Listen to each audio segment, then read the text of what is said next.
That broke that kid. Tell everyone this. I'm going to sell it to you. It's going to work the first game. It's not going to work the second game. You're going to come back in here and throw it at me and tell me I'm an asshole and sold you a shitty product. I tried to warn you. You didn't want to listen. And we can just negate this entire thing by me not selling you a box mag. You could also just be like John Wick. Oh, yeah. And just like not call hits and just eat every BB to the face and be like, I have plot armor. Run in, there's 5 targets and just... Yeah, Terran Tactical taught me everything. Okay, that was a weird... Damn, you guys good? Can you be an in-game sovereign citizen? This is what I'm going to do. I'm going to go to Goodwill and buy like a cheesy suit and like a hat, and I'm going to make signs, and I'm going to walk around pretending to be the governor. Even if there is a governor, I'm just going to gaslight everybody and just be like, no, he's the fake governor. There's actually another guy. Okay. Now you don't have to pick up the leaves with your hands. Fucking love that scene so much. I don't know why that scene is like so... It's a fucking core memory for me. Yeah, because it's so layered. Yeah. It's such a layered joke. It's fucking amazing. I want to Talking Teddy because like that was the villain in that movie's backstory. It was like why is this guy trying to steal Ted? It's him as a kid. I want a talking teddy bear for Christmas. I already got you a Christmas gift. You got me a rake. Yeah. Now you don't have to pick up the leaves with your hands. Now shut up, old daddy makes love to new mommy. That broke that kid. That fucking broke that kid. Oh, fuck. We can't keep the first half of it, but we could certainly keep the second half of that. Yeah, fuck it. Let's roll with it. Hi, everybody. Welcome to another edition of the Zulu 24 podcast. And as always, I'm joined by Anthony from Mantech Chairsoft Studios and Jordan from Zulu Outdoor. You guys sell rakes? I have like 2 rakes. I gotta get something for Christmas so you don't have to pick up the leaves with your hands. You got him a rake. Yeah. Dude, one time I was trying to like strip. I had a lot of weeds. I had a lot of weeds in my fucking yard, right? So I was just trying to scalp the yard. And so you can't bag it when you scalp it. It's just too much. So I just like, left all the clippings or whatever. And it was a ton. And I went to Home Depot and I got like 5 rakes. And I was like, family, come out inside for family fun day. And they all came out like all skeptical. And I was like, I bought you guys all a gift. And I literally handed them rakes. And I was like, now rake the yard. I bet you're wondering why I've gathered you all here this evening. Yeah. At least you don't have to pick it up with your hand. It took like 2 hours for us to rake up all the clippings. To be fair, your yard's pretty big. Yeah. And then a heat wave happened and no rain for like 2 weeks and it killed my fucking yard, dude. It was terrible. Jesus. Oh. But anyway, hey guys, what's up? Not much. It's Monday. It is Monday. Yeah.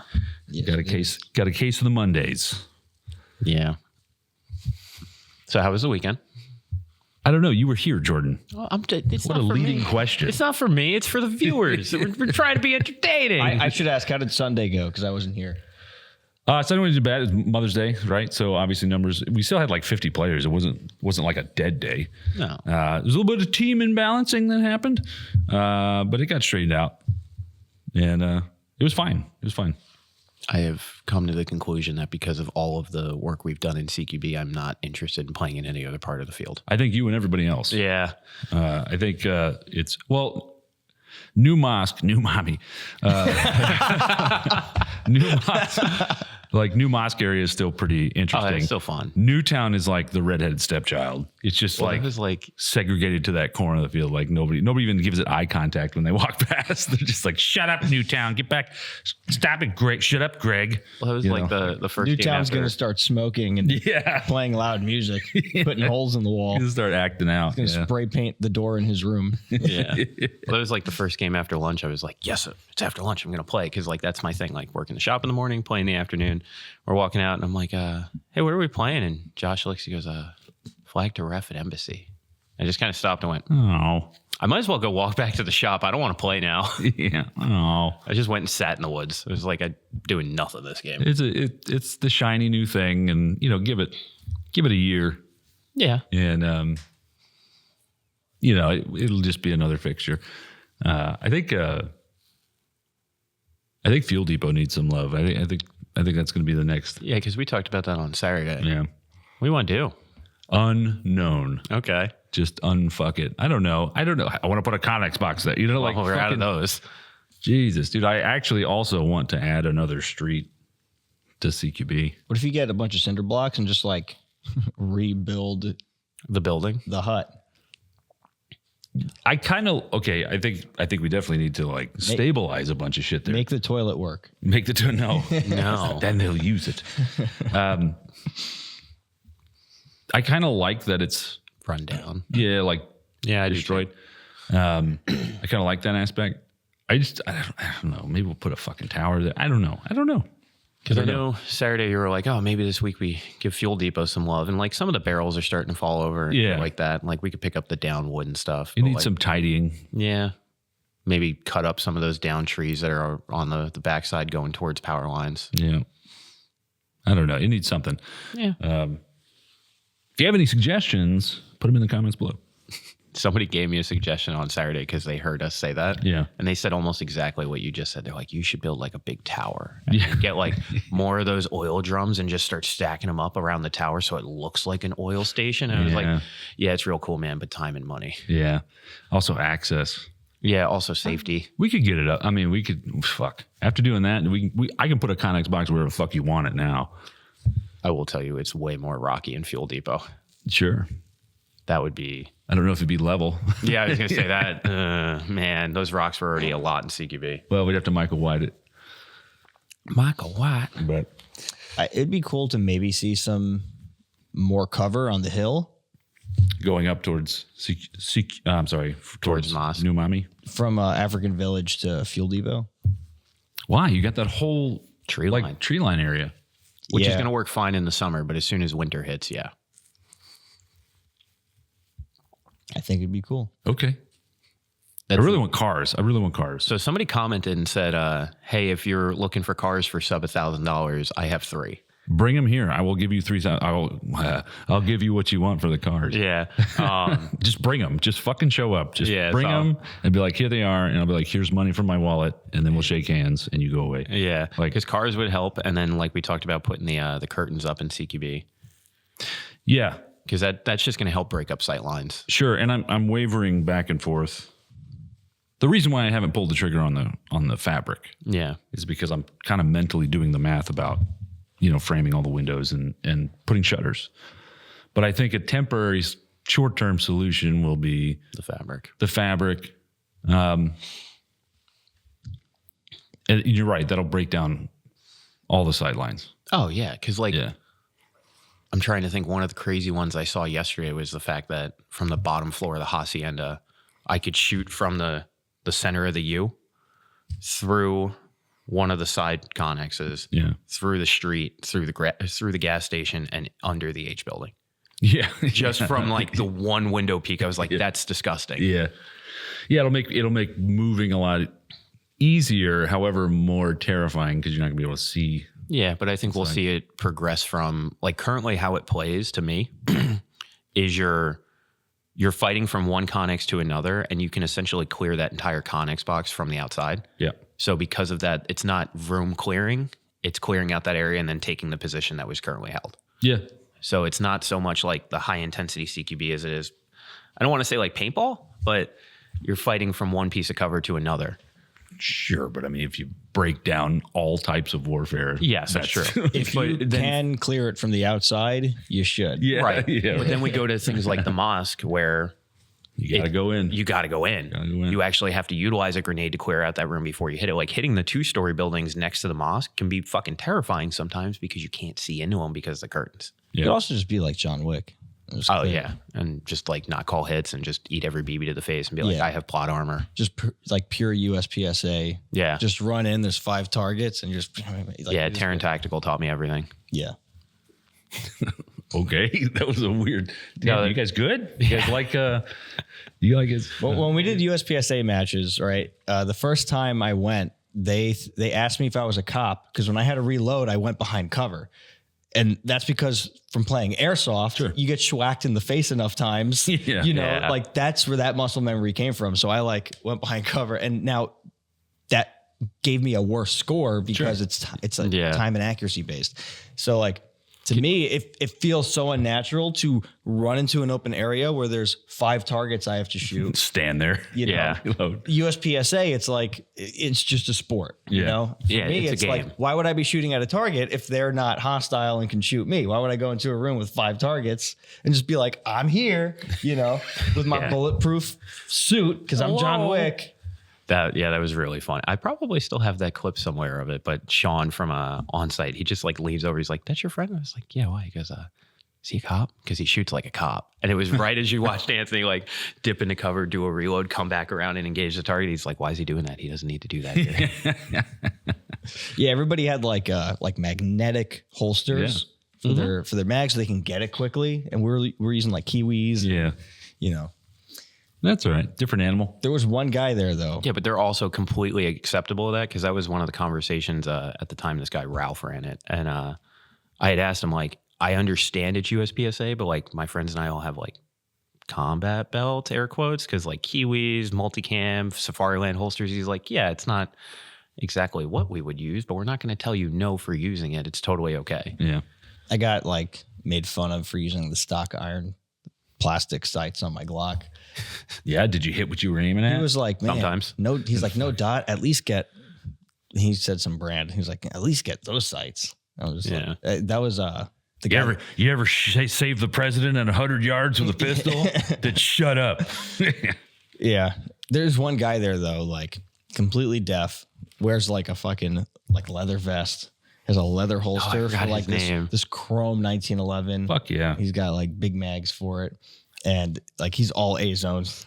Yeah, it's super slow, but all A zones. Yeah. Good for him. Yeah. You said he's deaf? Oh yeah. They call him up. I forgot his name. Well, he's like 75 years old. Yeah. Does he wear ear pro? Yes. He has like, Does he have to wear ear pro? Yeah. this guy's like cowboy boots. I swear he was wearing something that was like snake skin or like Fuck crocodile yeah. skin. He had long hair, like some like Florida man type vibes. Hell yeah. Yeah. Cool dude. I think I'm just gonna make up a name like Jerry, right? They're just like, all right, Jerry, you're up. And he's like talking to somebody like, Jerry, Jerry, right? And he still can't hear him. They had to like walk up to him and like be like, Jerry. Good for Jerry. Yeah. Good for Jerry. So I saw that movie Warfare the other day. yeah. It's getting a lot of hype. A lot of people like it. I still haven't watched it yet. I said this yesterday. It's in my opinion, this is simply my opinion. This is just my opinion. Don't roast me in the fucking comments. Plain yogurt. Beige sedan. Not even vanilla yogurt. Not even vanilla yogurt. It's a beige sedan. It's what else is the most mediocre thing ever? It's A 2006 Honda Civic. sure stock. AutoZone exhaust. Yeah. I do believe it's getting way more like praise than it really deserves. GNG combat machine. Yeah, just With the Airsoft GI body. again, this is just my opinion. If you don't agree with me, great. I've never watched it. Go watch the movie. I heard it was super intense. Sure. I never watched it. I heard it The was sound design was pretty good. So Dylan has a copy of it and a projector, and he wants to do a movie night here where we all watch it. Oh, I might pass. Yeah. There's a couple scenes that are just infuriating that were only done for dramatic effect, and I highly doubt that the real people involved were having this much trouble doing this simple task. And so that like I heard one of the guys that was there like made the movie or like directed it or something or wrote it or something. there were definitely two guys that were, because at the end of the movie they like show a little bit of like behind the scenes stuff, and there's definitely dudes that were there that were on set. Yeah. Now whether or not they had the influence. to be, because I'm sure Hollywood was like, yeah, but if we do it this way, it'll be, it'll convey more to the audience. Like It'll be more dramatic. What is the most realistic, accurate war movie in your opinion? Ooh. I guess it doesn't have to be a movie either. fucking Live Leak. No, Hurt like Locker. not Fuck the Hurt Locker. Are you kidding me? no, but like Way to it's do not like GoPro footage. It's not like actual footage. Like it's a movie. It's like A produced movie. I don't really watch- or a produced show. What would you say is the most accurate? Starship Troopers. I don't really watch war movies because I want them to be accurate. I want them to be entertaining, and if they happen to be patriotic, fucking hey, man, cherry on top. You know what I mean? I think the most accurate one I've ever watched was The Patriot with Mel Gibson. That's what really happened. That's why I carry 2 axes with me at all times. No, I the best war movie, hands down, in my opinion, for its entertainment value, for its visceralness, for its storytelling, for humanizing the people that went through that, is Saving Private Ryan, like hands down. That is a great movie. Yeah, and it was great. It was great. So warfare is not even Saving Private Ryan. Take a war movie and then take all the backstory out, all the stories of individual characters, take them out. You don't even need to know their names, honestly. You could just be like SEAL number 1. Like, there's no reason to be emotionally attached to any of these people besides the fact that they're U.S. service members. And they go through some shit. And I'm sure the real thing was fucking 10 times worse than what the movie portrays. But as an entertaining movie, unless you're like a super hardcore tactics guy, because I feel like the way that they did their breakouts and shit like that was, and I don't know, I'm not a fucking SEAL, so I don't know how they would do it in real life, but it looked appropriate. Yeah. It looked like, okay, he's not just doing that to look good on camera. Like, he's actually covering something. Like, it made sense. Like, their tactics made sense. Their gear was great, right? I heard there were moments of clumsiness that seemed realistic. Realistic to somebody who's never been in combat. Not far-fetched levels of clumsiness in some moments. I never watched it. Do you know which moment? It was when they went to a building and the whole movie's in a building, right? But they left something outside of the building, so they had to run out and get it. Oh, and they came back with not the item that they ran out to get. No, they did leave stuff. I mean, shit happens, right? Like it was like ammo or something. No, it was a. I'm not going to ruin it by telling you. Yeah, don't tell me. I should just watch it with Dylan on the projector. Yeah, no, it's just some gear, and they went out and got it, and that's realistic. Like, you can't just leave that shit laying out there because some shit happened before. But I don't know. Maybe it's just me, dude. My Shaw Concepts placard fell off. I got to go get it. That was like no, it's nothing like that. But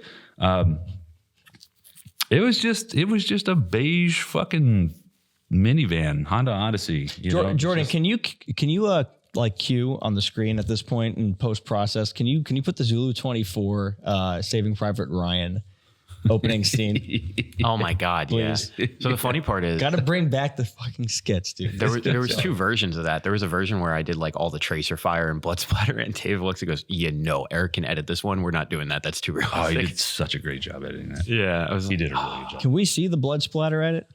I don't know if I still have that one. But instead of blood, it's like BBs coming out of their body. No, it's dead rags. It's dead rags like pouring out. But edit the dead rags coming out really bad, like picture in picture, like green screen like in the animation, is it like swirling out? Like I remember that's like a magician. Yeah.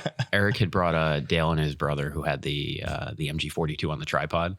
I remember I had stolen the audio clip from Band of Brothers where they had the assaulting the 105s on D-Day. Yeah. I had stolen the clip of the German dudes yelling and setting up the MG42 right as they were doing it. So I just put the audio over it. It looked fantastic. They were just like, no, this is too realistic. We're not doing that. Like, no, yeah. We should, I would love to make more skits like that. Go ahead. That's a little... Go right ahead. For the World War II stuff, I think you should cue that clip, and I think we should leave it up to the viewers. Like, is there a scene that you guys would want to see redone but airsoftified? Yeah, there's so much room for what we can do with new CQB. Like, I like the idea of like the simple rule explanation videos, just because like that people would eat that up on the internet. That would be fun. Short gameplay clips like we've been doing, stuff like that. That's fun. I want to put pen to paper and come up with some ideas for content. The skits are going to do well though, but I keep them to like 90 seconds. I want to tell the story of the convoy. Yes. The shot up convoy in Yes. UCQB. We want to How make it that. got there. The story. Yeah. Yeah, So how it got there. There's 4. Why are there 4 vehicles? Like adding lore to the. Yes. That's cool. Yeah, Yeah. right? We were talking about I that like last that. week, So- coming up with a way to tell that story. So it's like you're coming after the fact, right? Did they live? I don't know. Did Yeah. they call their hits? You numbered the buildings, right? That's why you had Cheeto dust all over your hands. I still have it. Look. Yeah. Yeah. The orange. That was so funny on. Videos like that I think would be cool because like logistically it makes sense to number the buildings, but Yeah. it is also really cool to be like that's the hacienda, you know. So, That's I think the lore could I'm having what's my motivation? Like, what am I doing here? I was talking to Dylan yesterday. He's going to make a sign for the hacienda and a sign for the apartments. And then, and we already have the one gas station sign. We need 2 more. We need 1 more, just to give it some life. Yeah. And then, you know, put some cars in there to block some sight lines, just to kind of balance the field a little bit. Yeah. I'll find that play set. Get a play set, put down in the slums. Yeah. Just scour Facebook Marketplace and find one for free. Yeah. You got to get the playset there before the LARP event.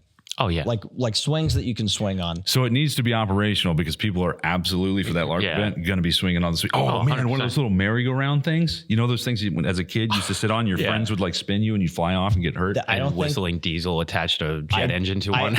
I feel like that would be a hazard, mainly because but it would look. boys will so be good. boys. People are going to fling off that thing. Like all you're going to hear is a full grown man's body smack against the side of a Connex box.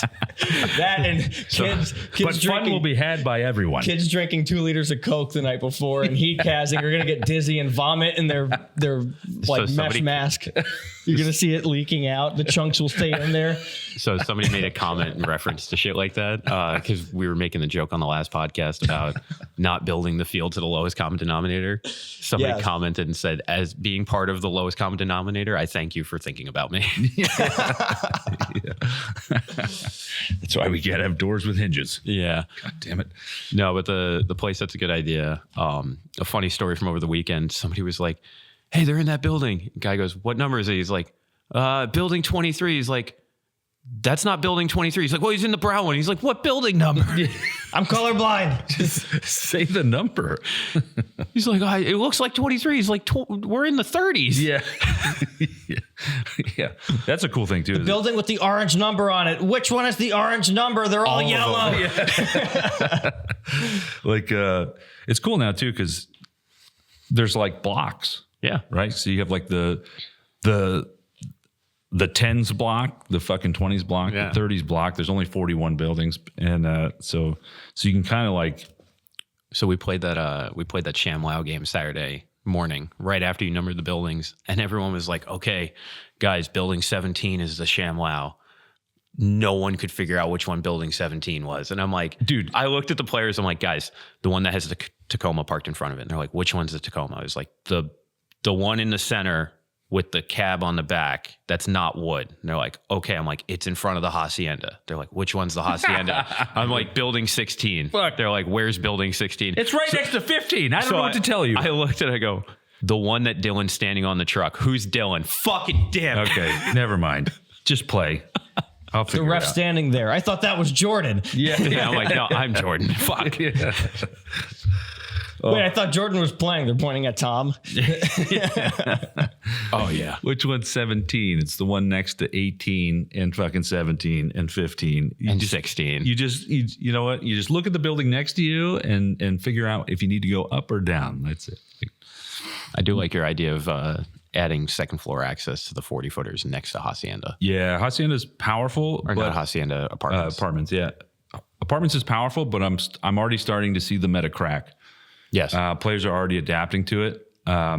Like that gas station that you were in. Dude, Hacienda and that gas station, favorite spot. Yeah, like I just want to say years ago, I jokingly pitched we should put a catwalk over CQB for spectating purposes. Yeah. Now, the more we start bridging 2-story buildings together, we're basically getting Well, catwalk. we have that catwalk. It's the H building. My Yeah. dreams all eventually come the true. overpass. Yeah, the overpass. Sorry. Yeah, Yeah. we just have to train. We got a podium, so we're gonna have somewhat of a catwalk. It's freaking awesome. I'm thinking about the 40 footer to the south of the apartments. I'm thinking about making that second story access, like balcony style, and then bridging it over to the apartment. That would be the second stairwell. Yeah. What would it actually? I'm not saying that you would ever do this. We do have because those you would strings. just say. I mean, you would say no because you're like that's not worth it, right? But what would it actually take if infinite funds, infinite leeway to do whatever we want with the property? Like, what would it take to make a tunnel system? Oh shit. Like from one, like the hill between CQB and Mosque, having some like entrance into a tunnel that leads out on the other side of the hill. The time and money, if it's But unlimited, you can do anything. can't just dig a dirt hole. You need some supports. Yeah. So you just use a culvert. What's that? Culvert's just a giant metal tube that usually allows water to go through, but they make them really fucking big. How would you construct that? Like you can't just make the hole and then slide the tube in. No, you dig a trench and then you put the tube in and then you cover it over. How do they ever Which do it also- without digging a trench? Is there a way to go straight through? Because like Yeah, mines had like the wooden supports, you know, like they would use like, Oh, that's hyper dangerous. really? You don't want to be that deep. But what if you started with that and then you put the tube through that? Then people fall down the mine shaft and then Lassie comes over and It'd be a starts barking at you. horizontal- No, I think what he's saying is You still have to go down though. Because think about Well, no, the entrance is in a hill, like in the hill. Sure, but at some point it comes out, right? Yeah. So on the other side of the hill, if you go in a hill, the terrain Yeah. gets deeper, so you're going to need a shaft that goes up. You also, I mean, that's hyper dangerous. If you do, that would be a what's ladder. why would you need a shaft to go up? Like To the for mosque? structural support? no to the no mod. for access. Yeah. Like if you want a tunnel that goes from you CQB. can't make a tunnel like this. You don't want to dig the tunnel from inside the tunnel, basically. No. Like, Oh my like, God. What's the? Picture a right triangle in your head. Yes. Okay. The hypotenuse is the terrain. Yeah. I don't know what you'd call this one, is the shaft that comes down. The bottom one is the tunnel. So you need a shaft to see daylight. You don't want to build your tunnel like this underground. If Because you then it's had just a ramp a underground. hill, And then you go just a side to tunnel side? going all the way through side to side. Well, sure, you could. So I mean, and shafts would be cool. You need them for air. Both ends of the tunnel wouldn't suffice. No. Depends how long the tunnel is, Well, I guess also if it collapses on one end. which would be fucking awful. Yeah. Yeah. Yeah, no, this is super dangerous. Yeah. I mean, But like, it would be so cool No. to have Sure. subterranean. it would be cool. It'd be more realistic to do, I'm not saying realistic. I'm saying like, but I'm also So- talking safety aspect here. It'd be more realistic to do like a bunker system, like a pillbox, as opposed to doing underground tunnels. Yeah. Camp Lejeune, they're Mount Town, or the Mount Town 20 years ago anyway. We were doing op for another company, and they had a whole like tunnel system underneath.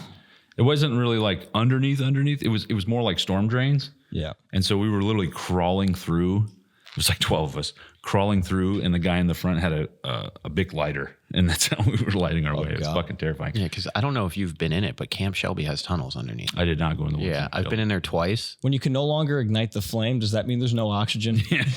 maybe the flame is stealing the oxygen. No, it's just underneath. It's just like it's to replicate like water. It probably actually worked too. Just like water mitigation for rain and drainage and shit like that.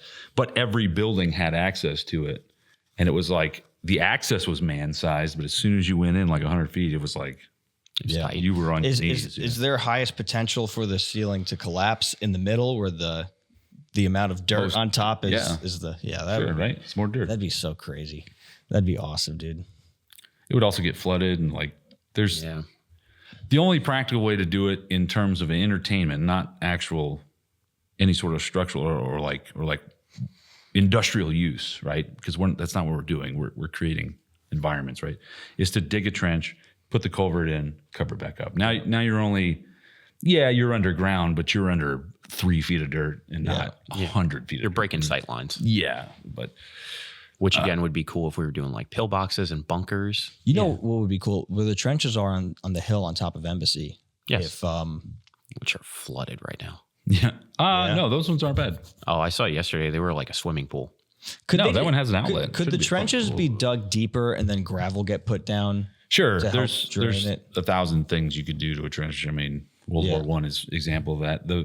There is an issue with digging down lower than 4 feet. It caves in on itself, or There's I'm asking because I genuinely don't know. in the town. Yeah, Like before you dig down more than 4 feet, you have to contact somebody and be like, "Hey, I'm digging down." Like you got to call 411. No, Is that I what mean, those posters are in the movie theater? Call 411 before you dig. Sure, because there could be buried lines and whatever. And then from a safety aspect, yeah, the shit will collapse, and you know, once you get below 4 feet, you could potentially collapse on top of somebody's head. You know, it's not worth it, dude.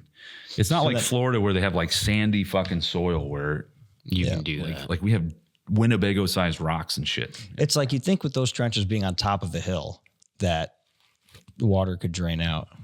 Well, there's a lot of clay Yeah, in this soil, which we figured out. Yeah. we could just make pottery, dude. So fuck the golf course because I think they put the clay in the fucking soil to retain water. I was thinking for the trenches though, like basically staking out like pieces of wood and then using this type of material or something just to create some camo netting above it. Yeah. So that like maybe there's more concealment in there. Maybe not more cover, but like some concealment. Sure. I mean, that's a small enough trench. Like, Because I feel like digging a trench, staking up some wood and putting some of this stuff on there, it's relatively cheap, adds a little flair. The way I would do it though is not just stake wood every once in a while. I would do it like they did in World War I, which is you stake the wood and then you put wood Between it. in between. So then, and then dump gravel in the bottom, right? So now it's like a pretty well defined. It's not just a hole in the ground, you know? Yeah. Yeah. And that's a good idea. And honestly, we're kind of looking for more shit to do. Yeah. And that's kind of like the same idea of we don't want to continue to work on wood buildings, but I always thought it'd be cool to use this material to put it over the embassy hallways so that you break that line of sight. So it's not like the kind of lame shooting through the top of the invisible roof. Well, like a wood building that has to have some structure to it is one thing, but then like wooden sticks to basically be a frame for something. But think about it too. Like if you just use like this material for reference over the hallways in the embassy that like go around the whole building, you'd break the line of sight with the top of the hill. You can't really shoot through this. Like you could try, but it's not going to work. It would also make it a little bit darker in there. So when it comes to actually clearing through during the day, you might not be able to see every corner because it might be dark in there and it's super bright outside. Yeah, it's not gonna take up that much light. Like little sniper nests, you know, like a particular trench. There's a lot of bushes for that. Well, like some trench in some areas of the field that looks like it's, you know, made like a sniper's hideout. Maybe it'll overlook CQB. Maybe it could overlook like African village, something like that. I don't necessarily want to make it easier for snipers. Yeah. Well, but the thing is, everybody would know, like, oh, the sniper's probably there. So, like, it's a give or take. Could also be a good machine gun position. Yeah. Yeah. Yeah, I mean, these are all great. I feel like that would be relatively cheap, too, as opposed to building a building. That'd be digging a hole and using camo netting and Sure. I don't know. That reminds me, I had a very funny interaction with Adrian yesterday. So that embassy game where I was like, I didn't want to do anything. I just want to sit in the woods. I'm sitting there and I see Adrian just walking like 200 feet out right to left. And Sean is in front of me. And I look and I go, hey, Sean, that's Adrian walking in front of you. You should probably shoot him. He's like, oh, brings his gun up, fires 3 rounds. He's out of ammo. Oh, he's like, fuck. He goes to reload. Adrian shoots him. And I'm like, shit, Adrian now sees me because I was directly behind Sean. Like I couldn't shoot Adrian because Sean was standing there. And I go, oh no. I bring my gun up, fire 1 BB, chamber locks open. I'm also out of ammo. Nice. I forgot to load my mags. I went, oh shit. So now I'm sitting there reloading going, I'm just going to dump all 30 rounds at Adrian, turn around and run away and find a new spot to sit in the woods. And thankfully I fucking hit him. But at the end of the game, I walked up to Adrian. I'm going, I will have you know you're the only person I shot that game. Yeah. Yeah, these are all good things, right? Time and money. It's exciting. Like, Time and money. It's like, so what, all right. So what you have going on with CQB, I have a similar problem. When I started doing like the, like my gas stock pre-builds, because I just really like Kythera systems. I think because I was playing with that gun so much, people thought that like I can't build AEGs as well. So I'm resorting to that. So then I started playing with my AEGs more so people don't think that like I don't work on AEGs too. So like CQB is kind of like that. Like the rest of the field I think needs like little things. Just give them some incentive to use it. Because I think CQB is an awesome place on the field But like I feel like it would play the best if it's not all centralized in CQB. Yeah. I think it plays the best if you have to go through it for some reason. Like if there's some full field base assault where it's like bottom of Newtown, Vietnam, and maybe that one of the bases could be maybe Connex Castle, or what build did you number that one? That's building 1. Building one. The Sand Castle. Yeah. The fortress. The sand shack. That's like one of whatever, then there's another base. But like now CQB is this thing that you have to go through as opposed to like, It's crazy. and their respawn is not just in CQB. Sure. So like as you're clearing it, it's not like unlimited. Well, that was like that push NPCs game we coming played on back. Saturday. CQB was a part of it, but it wasn't the entire game. That was really fun. Yeah. And it was hard, but it was like the type 2 fun. Like it was extremely hard to take CQB. Well, there was a little bit of confusion in the beginning, which I can totally understand how that confusion happened, where the defending team, when they died, they were to go to their next objective, but when they got to their next objective, they couldn't leave, but they could shoot out of it. Yeah, I talked to Dylan about that. So It what was that like, did though, doesn't- but what it did do was constrict you from not being able to go through CQB and come up and flank the mosque. So it kept it very linear, which we were modeling it after like the Battlefield Rush scenario. Sure. You can't go out of bounds in Battlefield. I get it. You should pick one building in CQB. I think it where- was lame, but You Yeah. should pick one building in CQB where in the building you have on the wall like an aerial map of CQB. well, it's that aerial map part that we're having trouble with. Yeah, the So- FAA is on line 1. yeah. Bah. Yeah. What if you just flew really low and So I've been- combined pictures? The map would be this fucking big. So I sat there last night thinking about it. I'm hoping the FAA gets back to me this week because I filed the first step of the paperwork. Yeah. What if you just draw it? Don't you have the blueprints? I mean, I do, but it doesn't reflect the correct. field. Right. Yeah. And Could so you just make it reflect the field? I need a reference. Yeah. Yeah. So like the map we currently have, I took those photos in like September. So because of that, I did pretty much what you're talking about. I did a grid pattern with the drone, took photos, stitched it together, made the map. So I did it now and I just did CQB and overlaid it. It would get us by for like Blood Diamond because Dave needs the map for Blood Diamond. Yeah. But it wouldn't the look last thing I right need. because right now it's super green. And when I took those photos, it was kind of orangish green. Yeah. So it's hoping the FAA gets back to me so that I can do it the proper method.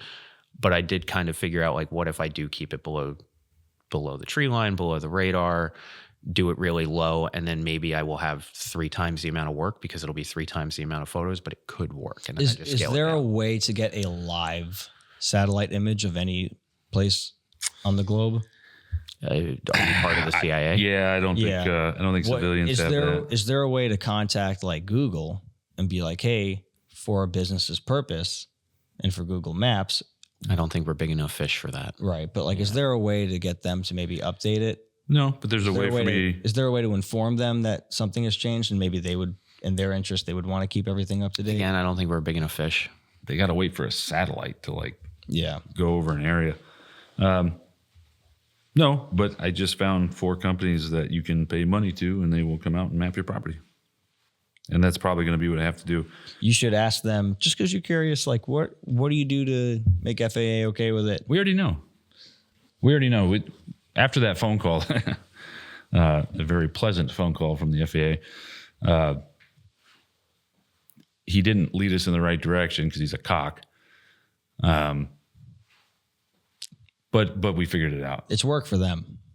He's such a fucking douchebag, dude. He could have just been a human being, but he decided to be a fucking Is FAA like Piece of shit. Is FAA a federal job? federal So that makes sense. Federal Aviation Administration. Yeah. They're 8 to 4. They can't wait till 4 o'clock. Yeah, he's a and piece of they shit. don't want The guy's a extra piece of fucking shit. Yeah. people. So it's 2 pieces of paperwork. The first one is called a CAPS, and then the second one is called a COA. To file a COA, you need to file a CAPS. Familiar with that? Once the CAPS is approved, then I can file the COA.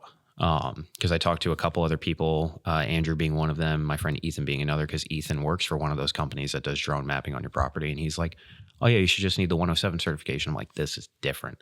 Then I sent it to him and he goes, oh, I've never dealt with this. Yeah. It's sure you can have the 107 certification like Andrew and Ethan do, but that's still not good enough now. Yeah. Because now it's, like you said, they've been cracking down on it recently. It's because we're so close to a military airbase installation. That's the problem. We had to attend like assemblies at West Point because we were flying drones a lot. And it's stuff that I don't really have to worry about because I'm not the one submitting COAs or anything. Yeah. But yet I still have to attend those. It was funny filling out the CAPS form where it's just like, are you part of Air Special Warfare Command? I'm like, fucking no. Like, no. Yeah, actually, and believe it or not, at West Point, we have an easier time. Like it's the rules are more lax for us at West Point than Big Army. And even then, the paperwork has changed and has become more abundant. And like we have to get the drone approved. Like we have to describe the drone. So like we can't just get the approval and fly any drone we want. We have to tell them like we're going to fly the Skydio X2D, you know, and this is how much it weighs. This is whatever payload might be on it, whatever it might be. Do you have to do a similar thing where you have to get your DJI approved and weigh it and all that stuff? So I read the COA application. It's a 1-pager. It doesn't have anything like that, but I wouldn't be surprised if I have to. And it's a Mavic Pro 3 or Mavic 3 Pro, however you say it. So I can just look up the weight and tell you exactly what it is. We're not carrying a payload. It's got a camera on it. That's all we're doing. We're just using it to take videos and photos of players while they're here and make a map. That's it. Yeah. I'm going to get you in contact with somebody I work with. Maybe they can help you out. So like I said, one of the other contractors that we work with, he is like, we tease him a little bit. Like, we put on a bingo card, like he you know, that he's gonna talk about drone regulations. So like he's very much on he's top like of me it. in camera shit. I get it. Yeah, and he was actually here. His name's also Jordan. Oh, yeah. When was he here? You've met him here. Maybe like a year. Or more ago, he came in. I think he bought a gun or something. Oh, I do remember this. Because he came in on a Friday night. He was friends with Tyler. Yeah. I should. Because he knows the regulations. Like I filed the CAPS thing. It said it would take 1 to 2 business days. It's been 7. So who knows? But once that's approved, then I can file for the COA. I'm just hoping that I don't have to do that COA paperwork every time I want to put the drone in the air, because then I would fucking kill myself. You probably do. You might have to. It's probably like a flight plan to them. Because so that they at the know same which time, area it says on the bottom of the COA paperwork, it'll take 3 to 5 business days for it to be approved. Great. So it's like, if I want to fly the drone on Saturday, submit the paperwork on Monday and hope to God they get back to me by Friday. I wonder if civilians have any legal way or any paperwork or any amount of money they can spend to make a piece of private property restricted airspace for their own use. There's some areas like that. The problem is we're in direct line of the runway for Stewart. Right. And I've asked multiple people about it. And Like, that's kind of the problem. Those cargo planes fly right above us. Right, but they're flying at 1,200 feet. And I know that because that's actually public knowledge. Yeah. You can look up what their flight altitude is coming in. The C-17s are coming in around 1,200 feet, which we're not exceeding 300. So they look closer because they so look big. closer because they're massive. They're huge. Oh. Planes are kind of cool. Yeah. Have you ever been in a C-17? I have. Yeah, they're fucking cool. They're humongous. Yeah. I walked around one in high school. Trains. Oh, yeah. Airplanes are my trains. Like, Planes and trains. dude, there's a super funny fucking story. The last time we went to Carolina Beach, while we were sitting on the beach, just 2 F-15s roared overhead, like super low. I freaked out, and my girlfriend's looking at me going, "You're autistic." I was like, "Yeah." When I'm working here at night, right? When they're doing test flights and it's just me, it'll be quiet in the shop. I'm working, it's peaceful, and all of a sudden, like the ground starts vibrating, right? And then the noise just gets so loud. Oh yeah. And like, I go outside and I'm like, look at that. So like, USA #1. I'm like, so the second half of plane. that F-15 story, we're driving back from Carolina Beach, and we got the top off the Jeep. We're stuck in traffic on I-95, like bumper to bumper, and she just looks, and I'm like looking at Google Maps and the car's in front of us, and she goes, "Oh, hey, is that an F-15?" I fucking it's like, God damn it. Yeah. It's like, fuck, don't do that to me. I got excited. It is really cool to be so close to an Air Force base because there'll be times during open play where like an Apache helicopter, like cool helicopters and aircraft will start flying above the field, and especially that 1 week where they're like doing air show practice every year, because the air show happens at Stewart once a year. Adds the immersions. Yeah. What we'll never ever be able to do is what oh my God, I'm complete. Jono, what they're doing, getting actual planes to fly above the field and shoot blanks. He's a P-51. We'll never be allowed to do that. But what would be cool is doing a helo insert. Sure. It would be cool. Yeah. Is there other places? It would be cool to have a tank too. Like, are there any places on the field aside from the green where a helicopter could land? Probably not. Not really. Make the mosque roof capable. Well, we know we could fit a helicopter in in African. Yeah, but we can't land another one there because the one that's currently there is taking up all that space. Yeah. So it's got to be big. You need a large area. You know, when the helicopter company, when we first started doing it here, I was having them land over in like overflow parking. And to us on the ground, that's a huge area. But then watching him come in, and he was like paying attention to everything, you know, because there's trees on both sides. And I saw how like kind of nervous he looked when he was landing. And I was like, yeah, man, if you want to, you can just land over there in that field. You know, he's like, that'd be much better. That'd be fucking much better. Because, I mean, the helicopters are relatively stable. And this might just be a factor of that it's an R-22, an R-44, just a smaller helicopter. So it's more likely to, but when he was coming in, it was almost like a pendulum coming down. It wasn't just like a Black Hawk and just come straight down. Yeah. You need a pretty large area, you know, and they're civilians, dude. They don't want to get close to anything. Yeah. You know? I bet they know a thing or two about FAA. Yeah, but theirs is for flying legit helicopters, not a drone about yay big. Yeah, but that wouldn't be too much of a problem. Like if we, you know, did a mission where they get picked up here and then flown to a different location and dropped off, they're going to file flight plans and all that. Like they're going to do all that shit. They know how to do all that shit. And so that would be a lot less of a headache than putting. Wait. Why didn't we think of that? Why don't we just call Independence, see if we can borrow their time for an hour? I hang out the side of the helicopter and just take photos of the field with my fucking camera. Yeah. I mean, yeah. Same. Yeah.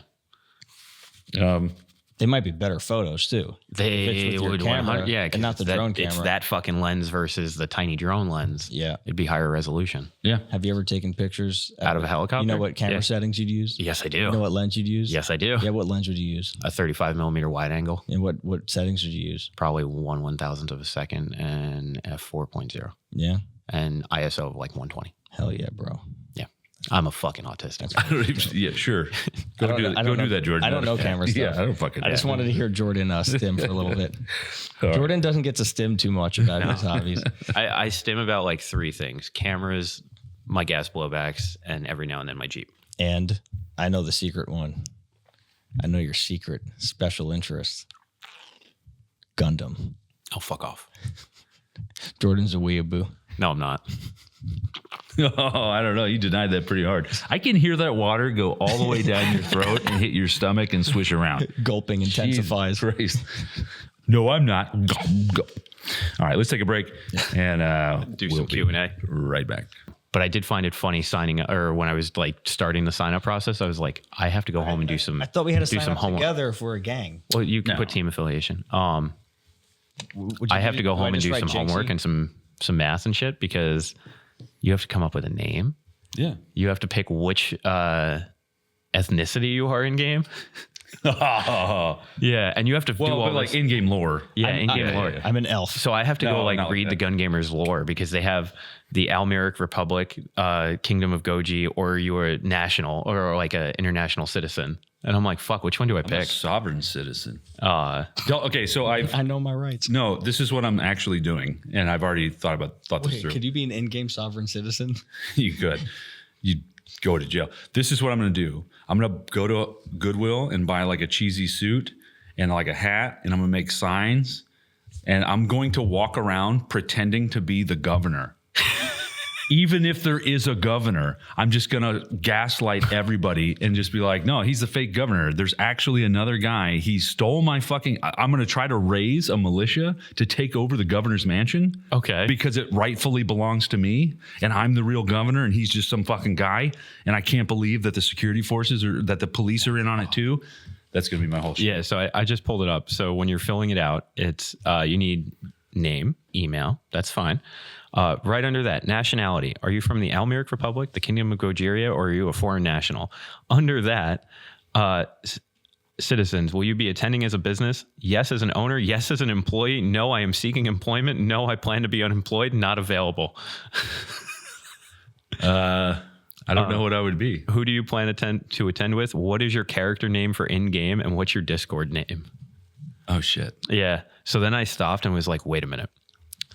Their game fictionally takes place in a fictional version of Iceland. So I'm now going to go home and do research on what's an Icelandic name. And that's going to be our names in game. Bjorgensen. Yeah. And I was like, I'm going to pick one so difficult. Good luck fucking enunciating that. Get wrecked. Yo, look what I found on Amazon. Men's new NCR Veteran Ranger Cowboy Western long duster. How much? It's $114. That's actually not that bad. So what you can tell it's not real leather, because if that was real leather, there's options. So like the sheep leather, suede leather, plain suede, fox leather. I want cow. I want straight cow. The brown real leather looks like if I wore this and got it all like fucking used, it would look so sick. It's a little shiny. I would probably just do this one because it's cheaper. Dude, and you're going to wear it for one game and then never wear it again. I don't know. You're not going to wear that for more than one game. Look, what I love about the man jams is the way that it like. How many times do you wear them? Oh, I wear my man jams like twice a year. No, I'm probably going to wear my man jams more in the summer. It's really nice for walking through bushes. How many times have you worn your man jams? Like several times leading up to Benghazi, and then several times after. How long have you owned them? Like right before Benghazi when I started wearing them. Okay, so you've owned them for like 2 years. I've worn my man jams more than some of my like camo pants. Less than 10 times. I'm going to wear them more. To be fair, sure. though, man jams are cheap as fuck. Because like, Yeah. I bought mine in 2012. They were like $30. This is why Spirit Halloween needs to be year round. Yeah. For shit like this. It's not profitable. No, it's not. They're doing everything right. Yeah. They don't need to change a damn thing. They're in and out. But no, because like what I want to do, they have like the Nordic like Viking cape things, which are meant for like riding on horseback. It's also meant to be used in a country like Iceland where it's cold even in the summertime. So I'm like, can I find a summer version of this where it's like paper thin so we can get like the theme going? That'd be fantastic. Nope. I'm going to be the fake mayor who pretends to be the real mayor, who then raises an army to go take out the real mayor to install me. So the rightful mayor. I'm hoping that we see Eric soon because I want to ask him questions because the two kids that were here yesterday that were wearing like all the Gun Gamers patches and were also wearing ACU. I saw that. I was talking with them about it. They went to the LARP game last year and they had a different take on it than what Eric explained. What do you mean? So like Eric had talked about how it was like a perfectly functioning society simulator for the first couple hours. And then he had to like throw a wrench into it to like add some violence. Yeah. They're like, yeah, that's exactly how it went. And then as soon as the sun went down, it just turned into force on force until the game ended. Uh-oh. And I was like, that's not what I'm hoping this is. And they did say, they're like, we listened to that whole podcast and it does sound like they're changing things in comparison to last year. He's like, but I really hope it's not just force on force until the game ends. Cause they're like, that was kind of eh. If they restrict the ammo like they said they're going to do, then I think it should be. And that's like that's coming from two dudes that are like hardcore Gun Gamers fans. Yeah. Like their whole kit is based around the fact that they're like the very underpaid, underfunded militia, which is why they're wearing ACU and DCU in combination. Yes, because I was like, I am like, if they have a bunch of ammo, it will just be force on force. Yeah. And it, like the LARP will go out of the window. And I actually really want to do the LARP. But like, if you have a job, right? If I do the USPSA matches, people have to pay me BBs so that they can shoot BBs at this range. Or you can charge them in-game currency or real-world currency. Every transaction has to use in-game. In-game. Yeah. But it could be as simple as charging them $1 in-game and $4 real-world money. Now they can shoot a round of USPSA at your range. Real money? So they can pay real money? They can. Yeah. Oh. Yeah, like we're going to charge real money for our coffee. Yeah, so, but now here's the thing for that, right? The ammo will be so scarce, I don't see anybody wanting to waste it on... Unless being part of the business cycle of And the then- gun gamers then world. I'm gonna Because you're have to- starting a gun range, they can give you ammo to sell to players because you are the FFL. No, because then they'll fucking use it. I think it's a bad idea. That's introducing ammo to the game. Yeah, I think that's that true. like I could easily use to be a chaos gremlin, Mm-hmm. you know, and yeah, and I would be standing at the range all day and nobody would be there, and then I'd have to pay taxes in the game, which I'd be paying either in-game currency or BBs, and so I think being a fucking hobo, And then getting evicted. I think being a traveling musician is the way to go. No, you can 'Cause be my security. I don't need. You can be my fake security for my fake mayor. Well, I'm gonna be armed. Yeah, you can hold up a sign that says like, "Come take a picture with the mayor." We're just gonna subtly. We're not gonna be super overt in the beginning. I'm just gonna walk around and I'll get a little button that says "Mayor Fuckface McGee," and you're gonna be like, "Oh, the mayor's in town." Like you're like my hype man, right? But we're just gaslighting everybody slowly. Well, no, slowly if I'm security, then I have to be like all quiet and shit. Yeah, but you're kind of a hype man too. Oh my God, you can get those fake arms that the Secret Service uses. Dude, that's so cool. You know how Tommy I'm Hilfiger. walking around like this. Yeah, the fake hands are holding the sign. Freeze, put your hands in the air. Surprise, cockback. You know how Tommy Hilfiger became a fucking brand overnight? Do you know how he did this? No. He was a nobody, right? His marketing guy made a billboard that said, top names in men's fashion. And it was like Calvin Klein, Dolce Gabbana, fucking, I'm blanking on Gucci. And then at the bottom, it just said Tommy Hilfiger. Nobody had ever fucking heard of him. He threw like a party, and people pretended like he was already in the industry forever, and he went supernova overnight. That's what we're gonna do. Except I'm the mayor, and we're just gonna always address me by the mayor. And maybe there's a couple people that are in on it, and they're just like, "Oh shit, the mayor." You know what I mean? I'm down. Yeah, and then we just slowly, and then I'm like, what's a travesty? Like late in the game, what's a travesty? This other guy, he kicked me out of the mayor's mansion. He bought the police, and now he thinks he's the mayor. I need some guns, man. I need some hired help. You I can just have need a some rally outside my coffee shop. help. Yes. Oh my. I feel like traveling musician would You can use the balcony. Oh my god. traveling musician I think is fun because You're like a bard. well, I can like play money. I can play guitar at your coffee shop's open mic Or Eric's bar. or Eric's bar. You got to wear your I'll have to like beanie way back on your head. I'll have to like practice again. I'll have to like get a set. Whatever. Are we back? I'll have to get a set of songs. Oh, we've been back. We're back, baby. I'll have to get a We're set. so back. I'll need a set list that I can play, and I haven't played in a while, so I'm not gonna have like Everlong. it'll be the same song. Freebird. You get a little like tin cup, put it down so people can like It'll be put the same in 10 songs. I He's mean, gonna have like 5 BBs in the bottom, and he's like trying to wrench out, but it's a can, so he can't get his fingers all the way in there. yeah, I just want to pick a set list of songs that if I start playing it, everybody's gonna start singing along. Yeah, Freebird. No, not Freebird. Nobody knows a word. If I did Say It Ain't So, people would sing along. Like I don't. Everlong's like It's a good song. you play that All-Star by Smash Mouth.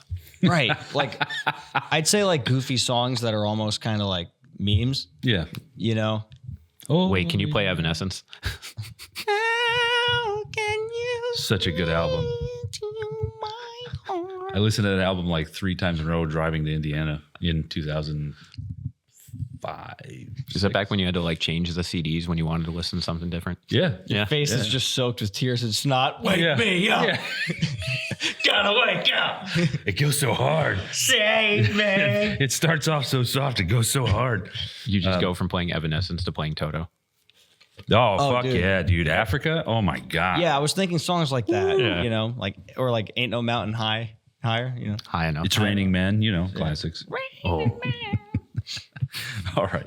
Let's get into some comments? Questions, comments, concerns. okay. So I got a couple pulled up. I have none pulled up. Don't worry, I screenshotted them all, so I have quick access. Do we want to talk about the colorblind comments? Sure. Okay, so this one's from YouTube. Someone said, being colorblind is difficult to tell the difference between green and tan in some settings. I shouldn't be scrutinized or kept from enjoying a hobby because of that. If accidental team fire happens, it's not the end of the world. It's a game and people need to respect others that may have issues like color blindness. I'm not going to not play because of an because of it. Accidents may happen, and it's not the end of the world if it does. That is totally legit, but why is your enjoyment more important than other people's enjoyment? I also think he's beating the wrong angle, because we weren't going on about the fact that if you're colorblind, get fucked. No, not at all. Yeah, nobody's scrutinizing you. I'm colorblind. Nobody's scrutinizing. I have the colorblind card. Yeah, you have the Uno reverse card. You are one of them. So nobody's scrutinizing you for being colorblind. And people do blue on blue for stupider reasons. It's because they got scared and then they shoot their teammate. Yeah, I did it when I played the other weekend. Dude, yesterday I got friendly fire. came around the corner and I got scared and I shot him. And then when I saw his armband, I was like, no. Yeah, but nobody's scrutinizing you or telling you can't play, dude. Well, nobody. Chill. Yeah, absolutely. Chill. Nobody's It's telling you okay. that. Like, you know, put your victim card back in your Dave pocket. is not talking about colorblind people. No. And like, he's talking about like when you choose the camo that you show up with, like, wear your faction color. If you can't tell the color, ask a friend that is not colorblind. Yeah. I ask my 8-year-old son what colors are, and he helps me. Yeah. And I ask my wife. If you don't have those things, then ask Reddit. You know. Yeah. Yeah. I mean, it's nobody's going to stop you from playing. No, but if you show up to an event without color correct camo for the faction, then like, no, dude, it's not like you have a disability where like you can't walk and there's no ramp and they're like, all right, we'll get up and walk up the stairs. It's not like that, dude. Like, there's so much time between now and this event. If you had already bought a ticket for it, and there's still 2 weeks out. Yeah, there's well, tickets are sold out now. Well, yeah, right. But if you have a ticket and you still don't think you have the right, like, now's the time to ask. Don't be like, don't show up in the wrong camo and be like, but I'm colorblind. Yeah. You know what I mean? Like, no, that's not how that works, buddy. That is like, not, it has never worked for me. Like, so there's a second one on the same topic. And I don't know if he's trolling or not, because as I read this, the more I read it, I went, this feels like satire. He said, the comment at 1336 is kind of rough. As a 35-year-old who can't tell the difference between tan and green, it sucks. Being colorblind limits my access to cool events. Also, as an adult, I don't sign up for these events because I know I'll become a liability to my team instead of an asset. I've seen events where it's camo versus plain clothes, and that's perfect for me. I also laughed at how heated Dave got, because I deal with this bullshit all day. I'll see you guys tomorrow. Dave's not heated with you for being colorblind. No. He's heated with people that don't read on the internet. And it says, don't wear multicam. And people are like, well, can I wear multicam? That's what Dave's, and I was intentionally getting him heated because this has been a reoccurring thing for years. He's not heated at you for being colorblind. No. All right. Sorry to speak for you, Dave. No, you're fine. But you have the colorblind card, so I have to stay quiet. Nobody's mad at you for being colorblind to show up with faction correct camo. All right. You know what else would help? As far as your team being a liability, it's a game, dude. You're not going to get them killed in Ramadi. Okay. Use a challenge and pass. We fucking meow. Like, yeah. Also, like, I don't recognize teammates necessarily on just their camo or the color of their armband. I mean, I guess it depends on what the severity of your colorblindness is. Like, I don't see life in grayscale. I understand that there's some colorblind people that do, but like, you know, as far as your team, your friends that you played with, like, just you've been colorblind long enough, you've adapted to not identify things and classify things with color. Like, you're looking at shapes, you're looking at the piece of kit they're wearing, other identifiable factors. Like, it's okay. Nobody's scrutinizing you for being colorblind. So what made me laugh was last week we recorded that episode. You got Dave a little heated. As soon as I went home, I was like, let me check the I did it intentionally. Oh, I know. I was like, let me check the Facebook messages. And I'm not throwing this kid under the bus, but he was the epitome of that whole interaction. It was a screenshot of an Amazon product listing for like a sun hoodie. So it's like a thin hoodie. Yeah, like you guys know what I'm talking about. And it was kind of bluish green. And the product like details, teal? Yeah, it says sea green is the color. And he's just like, which is teal. Yeah, right. And he goes, would this be acceptable for Green Team for Crossroads? I just want to know before I buy it. So I very politely informed him. I'm like, hey, bud, it says green, but this is also a screenshot of a product listing on Amazon, which the product photos are not always accurate. Yeah. What I would encourage you to do is buy it and then ask your friend if this is green, because I can't tell you if that's green or not based off of a photo on a website that you took a screenshot of. Or if you're worried about wasting money, don't buy it and buy something that you can have higher confidence in that it will in fact be green. Go to Walmart. Go to a green Walmart. t-shirt. Go to Walmart. You want to hear a great idea? Spend $14. Buy a Velocity Systems rugby shirt. They come in green, they come in tan, they come in multicam, they come in black, they come in gray, they come in red. The refs wear them. They're fucking comfy. I love these shirts. Yeah, they are pretty good. Yeah, they're fantastic. They're also $70. Yes, But, they are. yeah, dude. I mean, Look, the pants I really like to wear when I play, like Dave said, go to Walmart. Oh, the there's Wranglers. the Wrangler hiking pants. Awesome. They Depending don't- on which Walmart and what's available, like they do have different colors. I have 3 of the same hiking pants in different colors. I have one that's definitely tan. I have one that's definitely green, and then there's one that's brown or gray. I don't really know. Yeah, So I'm the same way. I like, yeah. So relax. We're not kicking the color blindness, and I understand that it is difficult for you, but there are so many ways to mitigate that in game via communication, and also it doesn't give you the right to show up in the wrong camouflage. Like, you know, you're an adult. I mean, both of those people were adults. Yes. So you've navigated this far in your life. You have to have come to a system where you can operate in life. You know what I mean? Yeah. So figure it out, man. Like, I'm sorry. So no, I'm sorry. I'm reading the next comment because the grammar is a little off because it also continues on with this. Oh, fancy. All right, here we go. This is someone agreeing with you guys because you kept saying, I feel like we don't need to continue to beat this horse. This guy says, no, the horse needs to be beat, to be honest. It's so simple, but when there's 100 plus airsofters, it needs to be emphasized because even after this, someone is going to come up with the wrong gear. Oh, for sure. Yeah. yeah, Always. And do you know what does happen? What happens is we've seen it in the past with events. That's why I brought up I'm hot. I'm going to take my top off and my T-shirt is black. God. All right. There's been events where there were faction specific colors, and somewhere in the middle of an event, somebody pulls up to another guy, and he cannot tell what team he is on because the guy's like wearing a black shirt and some type of camo pants or whatever it is, and it's not completely obvious because they change clothes somewhere during the event, and then they end up just shooting them, or they get shot by the guy, and then they're just like, well, what the fuck? Like, well, no, but we did this for Crossroads, and I told the staff, you know, because obviously we have a staff meeting before every event, and I told them, if you see somebody after the game has already started, if you see somebody not in the right uniform, pull them off the field. Yeah. And Crossroads ran fantastic. Well, yeah. Because one team, it legitimately did not matter what you wore. You could have wore a banana costume. Yeah, but at least everybody on the multicam side, like nobody was shedding clothes, you know, or changing clothes or anything. And it's going to be the same with Blood Diamond, dude. If you bought a piece of shit gear and you can't seem to wear it all day, and you take it off and you're not in the correct uniform, they're going to pull you off. So yeah, because there was a comment about that too that says, can you please keep people from wearing faded earth tone T-shirts that you literally cannot tell what team they're on? Yeah, no, I can agree with that. Yeah, I get it. It's crocodile. Yeah, well, it's like, I get it. It looks good to wear a brown T-shirt with woodland pants. Is that camo correct? No, it is fucking not. No. Well, we went to the last ball car event we went to. There was one guy on NATO. Right? Oh, that. Was he wearing green bean camo? What was the camo he was wearing? No, he was wearing Sitka hunting camo. So, is that allowed? No. Okay. No. And it was because Friday and Saturday, it was perfect weather. Saturday night at like 9 p.m., it fucking downpoured. Okay. So this kid got soaked. And in the MSW tax op, it says, if you're concerned about this, bring a second set of approved camo uniform. Uh-huh. I've never packed a second set of multicam, never needed it, because if you just hang your shit out to dry, it'll dry. Yeah. I will pack an extra T-shirt.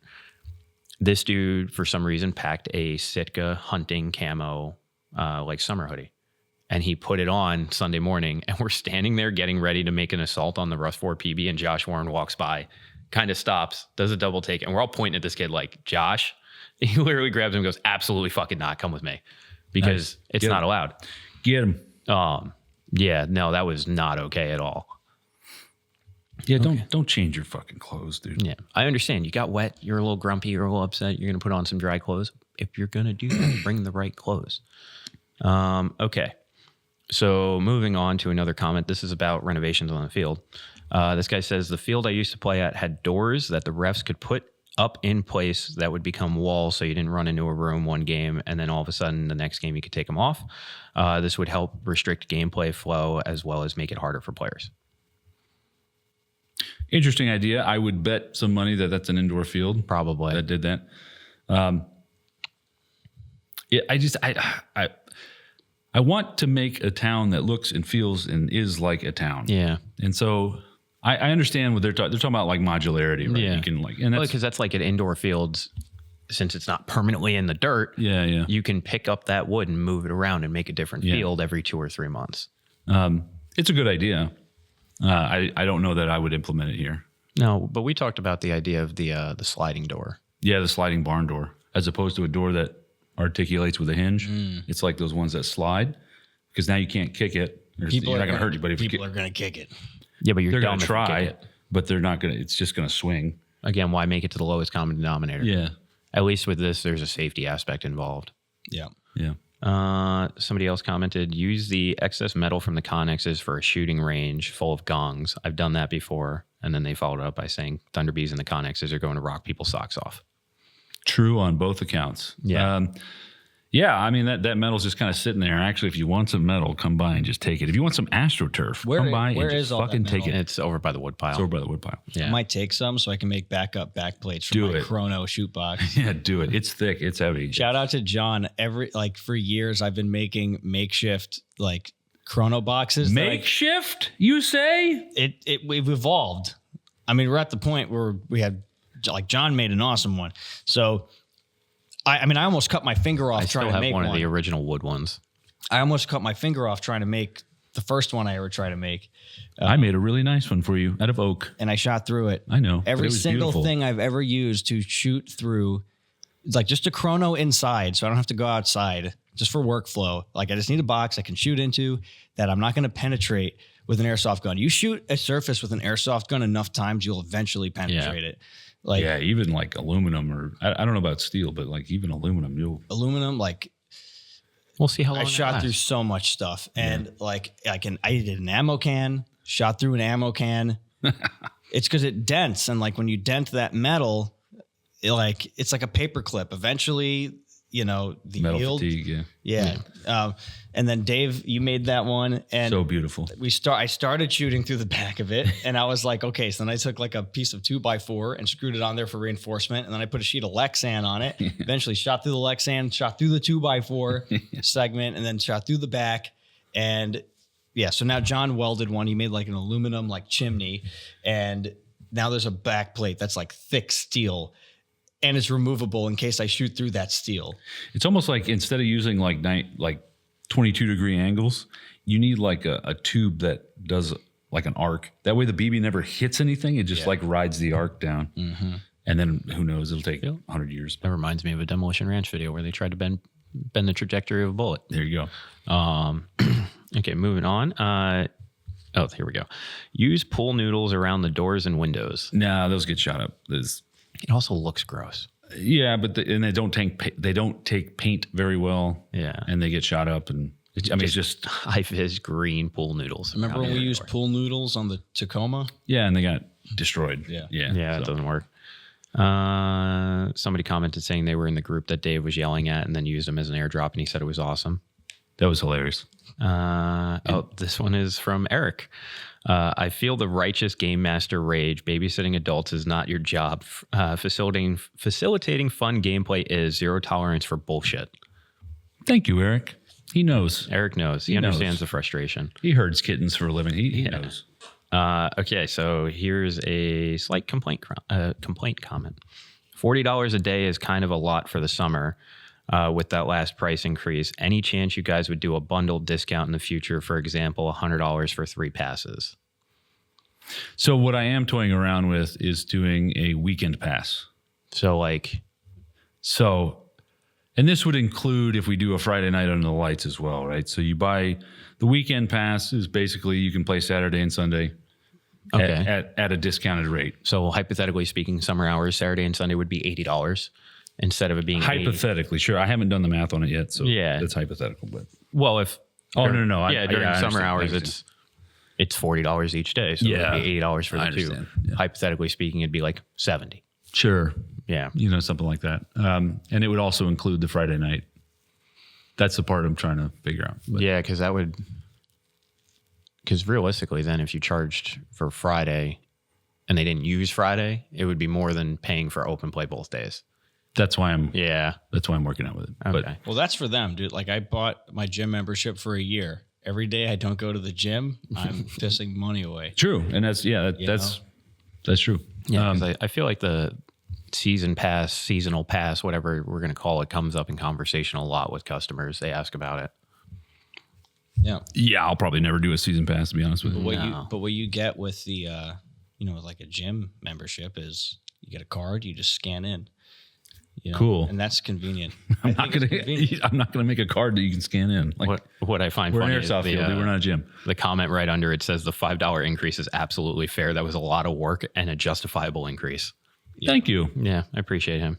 Yeah, it's like you do the same thing, and if they did and they saw the money and the effort that went into it, they would be charging like $100 Yeah, for entry. Like $100 a lot for open play. Yeah, that is a lot. That's a lot for open play. That's a lot. it is a Like lot. the buildings aren't made out of concrete. Yeah, Right, but it's not Guardian Center. Also, can you talk into the mic? sorry, but like I don't know, you guys are in it for the long haul, so that's why it's like I think, and as somebody who pays to play now, like from a business perspective, I'm like the admission could be more, probably should be more. The community's not ready for it. Yeah, they're not, and I think you're doing the right thing. Well, it's one of those like the product has to justify the price. Sure. Yep. And to me, $40 is fair in the summertime. You're getting 9 to 6 awesome games. Yeah. I cap my labor prices at certain points because I'm like, if I really charge for every hour I spent on this particular gun, like you are still getting an airsoft gun. Yeah. At the end of the day, like. And then the last comment is more of a troll comment. LMGs are overpowered now. Can we maybe figure out a nerf for that? Oh, I think I responded to that. And I was like, also teamwork. Teamwork needs to be nerfed into the ground. Yeah. Yeah. That's from Tom. Yes, it was Tom. Yeah, that's from Tom. Because he commented that and then immediately texted me. He was like, you should go check the Zulu comments. He's also never played the new field. No, He has I've been trying to no bully him idea. to come up here and play. He has no idea. People keep asking me when I do like consults for builds and stuff. They keep asking me like, "Oh, does Zulu do SMG for open play?" And they're like, "That would be so cool." A bunch of people think it would be so cool, and I always tell them like, if one guy with a yellow tag, right, shoots full auto in a building, now everybody is like, "Oh, I got shot full auto in a building," and then it's really the issue isn't like the regular players that know the rules. It's like when you have walk-ons and it's open play, people, and rentals. There's people that come here who have never played airsoft before ever. Sure, you know, or they're day 3 into their airsoft experience. Yeah, like you can always tell handling the rentals when a rental player walks in to rent in the morning. I classify them in 2 types of people. Is this a person that's renting because they want to play airsoft and they're going to get into this? They just want to try it first. Or is this the person that saw it online and was like, that'd be fun to go do once? Like everyone you see at a paintball field, they're like, oh, let's go play paintball for the day. There's 2 types of rentals. The people that are going to get into airsoft and want to learn the rules and learn the culture, they're not the ones that are going to be the problem with this. It's the kids that are here just for one day. you should just semi-lock the rentals. That's so much harder than it's worth. No, it's not, dude. And Drill a hole in the receiver. It's like fucking JB Weld to grub screw in there. So like you physically cannot move that switch to full auto. But got a point. But you also need to go to full auto to unjam the. Yeah, because we're using 9.6s. Yeah. The gearbox. Yeah, I'm not going to take the motor out to pull the anti-reversal latch every time. Yeah. But the issue there is, it's no fault of those rental players. It's the fact that they don't understand the rules because it's their first day, and we told them, hey, you can't go full auto with your M4. And now there's some dude with an ARP9 or an MP5 that just blasted them on full auto point blank. Yeah. That's the issue. For an event. So then they don't know how to react. Yeah, like, for an should event, I be mad? Is that part of the game? Something more structured, yes.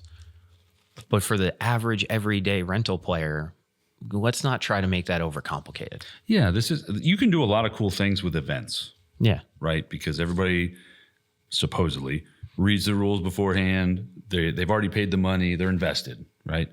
But yeah, when you're just like, hey, I want to have some fun this weekend. I may not necessarily be super into airsoft, but let's just look for something cool, different, fun, and okay. Yeah. Because we get that all the time. Like the kids that were here Saturday to rent were that group. It's like, oh, it's somebody's birthday. Let's go play airsoft. We're going to try this. Maybe we'll get a return of 1 or 2 of those. There was 25. I think it does belong to events. Yeah. Like it's kind of going back to that camo thing. Yeah. Like it's really annoying when people are nitpicky about these more strict rules for events. They're like, oh, well, I'm being scrutinized. Like, no, dude, like play open play. Yeah. You know, play open play then if you care that much. Like the whole point of events is people that play open play and they are willing to play under stricter rules to have a even more like to have a more immersive It's a level up. experience. Yeah. Like it's it is next step. it is a more premium experience Now, to do an event like that. for the hypothetical of bridging the gap, what about the idea of potentially for, say, a milsim day, bringing in the SMG role? Logistically, that could be a little. Would Milsim Day have walk-ons? Well, yeah. Yeah. But here's the difference. Then I don't think it would work. Well, but here's the difference, right? So on a Milsim day, the morning games are the same. Right. So then after lunch is when the Milsim day starts and it just goes till finish, right? So you've got the morning time for everybody to kind of like, yeah. Figure out balance teams and all that stuff. But And then in the middle of the day telling people SMGs can go full auto now. well, but they'd have to come back to chrono. Yeah. Because remember, there's restrictions on that. So it'd be like after lunch, like, hey, anybody with an SMG or anybody who plans to use an SMG, come back to chrono. So there's some logistical things there. Yeah. I don't know. I'm not willing to try it out just yet. Yeah. It was just my thought there was that, like Anthony pointed out, it's the next step up. Sure. If we're bridging the gap between open play and events by trying to do something like a milsim day, it could incentivize players to do the SMG rule more often if we used it more often. Sure. That would be the only time where I say, hey, it might be a good idea. It's something worth looking into, but for right now, mentally I'm on. Blood Diamond. I'm on Blood Diamond right Yeah. now, and it's hard for me to deviate from that. No, I get it. I still got a ton of shit to do for that. I got to start all like the pre-op planning, like all the like, hey, all team leaders, let's do a little voice conference, and which I need a map for, and be doing that this week. Actually, probably send out the emails tonight to all those who gave me real emails. There were so many that got returned. I was like, fuck, Yeah. man. It's usually typos. So I looked through to make sure I wasn't making any typos. There was a couple that were as opposed to saying at gmail.com, it would say like at gamil.com. Just stuff's going too fast. Yeah. There was a couple like that, but there's a couple that are just like Airsoft 123 at fucking Yahoo. You're like, come on, man. Yeah. Jesus Christ. Yeah. USA China #1 at gmail.com. Yeah, you're like, but there was a lot of them that were good. So I would say in past years I've had worse kickbacks, but That's not bad. I think overall though it is getting better. you know what I think, Anthony? We still complain, but like it is overall getting better. There are some people 100% it's like getting better. there are still going to be people that show up with multicam and are like, "Ugh." But like It sucks to suck, dude. I think overall it's getting better. Like the typical player base that comes here, they're all like they know what's up. They're pretty with it. Yeah. Yeah. Pretty happy. You know what time it is, Anthony? Is it Normie? Oh, I thought I was going to catch you off guard I on knew that you were one. going to do it. Son of a bitch. I knew you were going to do it. All right. What do we got today, Jordan? Okay. Damn. I was trying to get him. Oh, this is real hard. I got two good ones. Should we shoot them both? We could do them both. They're both going to be pretty quick. All right. We'll go with number one. Longtime listener, regular commenter, Hell yeah. Luke Taylor on Spotify. Are you a normie if you only use military grade items on your kit? Military grade. Well, see, if it was the early 2000s, I think early 2000s kit, military grade, is much different than like late GWAT. Yes. The gear in late GWAT is far superior. Well, how much Right. gear can you get from Walmart that's military grade? So here's the thing, Well, that yeah. term military grade is like kind of skewed because on one end, it could be pretty good shit. Like I will live on this hill and die on this hill. Eagle RLCS pouches, fantastic. Yeah. And you used to be able to get them as military grade surplus for like $8 a pouch. But then there's other military grade shit that's like made to the lowest bidder. So like, Okay, so I think that the real... so if we're going to talk about military grade, I think we need to distinguish, is it simply shit that's issued, yeah. or is it like the better gear that you get once you get to your unit and shit? Yeah. Because the shit you get issued is straight hot garbage. Like fucking, like it is made by the lowest bidder. It simply passes whatever test that the military put it through You said it has to survive in the woods for in the field for 90 days. That's it. Like that. And keep in mind, I got out in 2007, so that may have changed over time. But so like the packs, the whoopee was just like a happy accident. That's a pure fucking magic piece of kit. Yeah, it's just a happy accident. They just got it right the first time. Like all the straps and shit, like your ruck, like the day packs, all that shit. Most of my stuff fucking fell apart. Was it heavily used when you got it? Yes. Okay, so Yes, maybe you were dude. just the one that It's on like- the tail end, you were just like, you got the shit that was falling apart and they were about to replace it. I get Yeah, surplus dude. pouches sometimes. Like I use it once, and now there's a gaping hole in the bottom of it. Yeah, but then on GP the pouches. flip side of it, you have stuff like the Paraclete line, the Eagle Industries line, where those are all surplus pouches, but they fucking rock. But if your surplus pouch just rips on the bottom, then easy fix: get military grade duct tape. And 100 mile an hour tape. Yeah. No, it's but all that cool. That's all cool guy gear. Yeah. Right. That's all shit that You'd be SF. surprised. So I didn't get issued anything fucking cool. Nothing.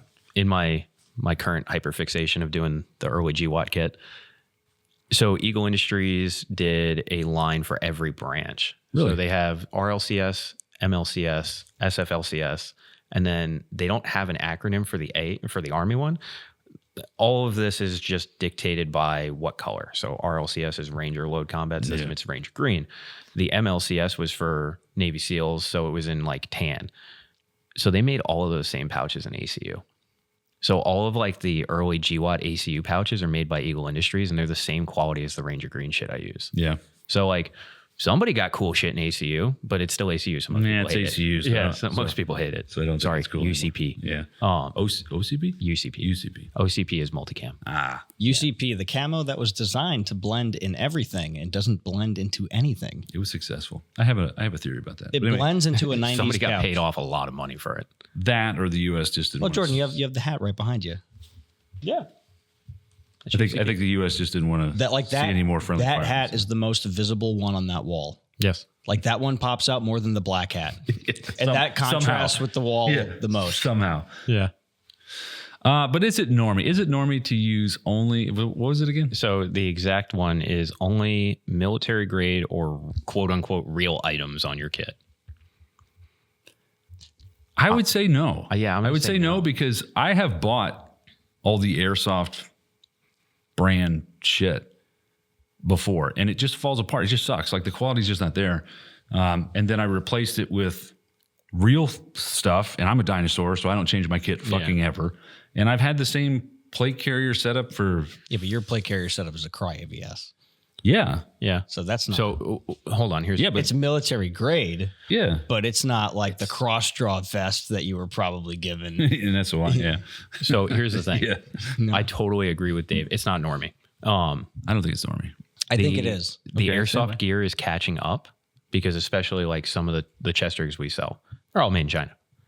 I have yet to have a customer come back with one of those that's fallen apart. Like they're getting better. This is what I was telling Dylan yesterday. There's certain pieces of kit where it's entirely okay to buy the reproduction or the repro item. And then there's some pieces of kit where you should buy the real thing. Like I would not buy a fake AVS. That harness is magic. Don't do that. Yeah, Buy the Cry one. But you had a friend that deployed, and he had Yeah, he like did. half of his AVS was real, and then The other half was fake. Yep. the harness was fake. Or The harness was real. The plate bags were TMC. nice. And he deployed and had no issue with it. But sure, I wouldn't do it. But there are some items where it's totally okay to buy the reproduction. I wouldn't buy a reproduction sling. I would totally buy some repro pouches, just good ones. Like the shitty ones on Amazon fall apart.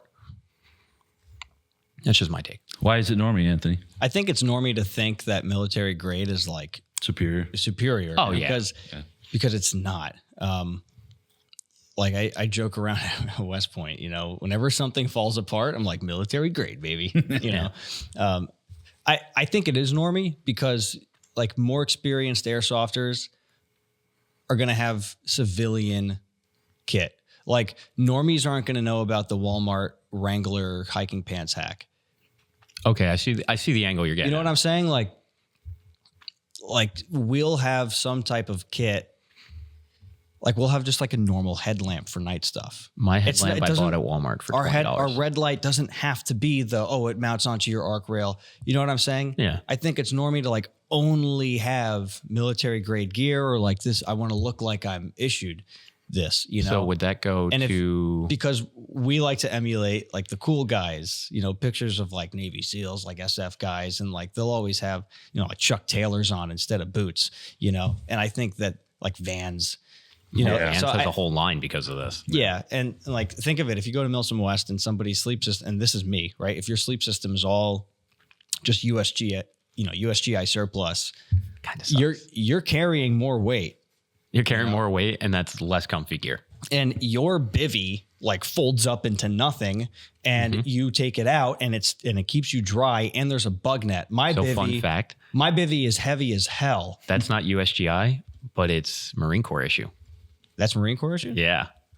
That's the Marine Corps summer Late. bivvy. But like Late. Oh yeah, no, that like- didn't come around till like the- 2015. But like there's there's sleep gear, like sleeping bags, bivvies, you know, sleeping pads that are civilian grade for civilians that hike and do outdoor stuff, and they're lighter, they Oh, yeah. are more effective, you know, than So the downside to that then on the what's sleeping system thing, like the USGI issued like foam pads or the accordion ones, they're not going to pop on you in the middle of the night and then you wake up with a cold back. I have civilian inflatable mats. Like I have a nice Sea to Summit one. I have woken up with it deflated. I like it's just if you have a mix of gear because you know it works because you've had stuff break, like that is experience. And Yes. Normie is not having the experience, not understanding the little isms, you know, that happen, you know. So like Now, the counter to your argument, just to play devil's advocate, because we were talking about Milsom West, what about the Milsom West impression groups where they 100% accurate kits? that's LARP.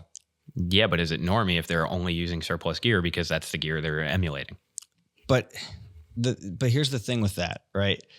They are intentionally doing an impression kit to the T. Yes. Which means they have to learn about it and have that experience. But you can have all military grade stuff and it'll all be surplus stuff, but it's not really an impression of anything because it doesn't. So you're talking about the experience matters.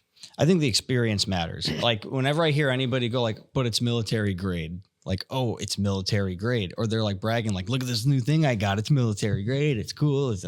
I'm just like, cool. You watch like old movies from the late 80s and early 90s where maybe it's like an assassin or whatever, right? And the investigator comes up and he finds the spot where the assassin took his shot from, and he's just like measuring, you know, holes on the ground. He's like, oh, this is from this type of tripod. It's military grade tripod, like shit like that. It's kind of funny to watch. And there's dudes that are like active duty that deploy, and you know they have relatives send them a plate carrier that they can go with. You know, Yeah, I've like, heard about so, that. Like there's dudes that like they buy gear so that they don't have to use what's issued because what's issued sucks. Sometimes you're not allowed to use the gear. Sometimes, yeah, sometimes you're not. But Yeah. but If you're not a cool guy, it's very rare that you can. but the people that but that's what makes the cool guy. Sure. You know, that's what makes I it get so it. cool. You know, So is it normie? I think it's normie. I'm gonna say no. I'm going to say no. I think we're split decision for the first time ever. My foot is wrapped around my cord. And, okay, Remember when I said, tell me if it's not long enough? it's long enough. Okay. That's what you said. Yeah. The big cords hurt. Yours is perfect. The big quarter. I won, but at what cost? Do we want to hit the second one? Yes. Sarah, Okay, so this is also a Spotify one from user Silliass. Are you a normie if you use a drum mag or box mag on your average M4 build? Yes. Yes.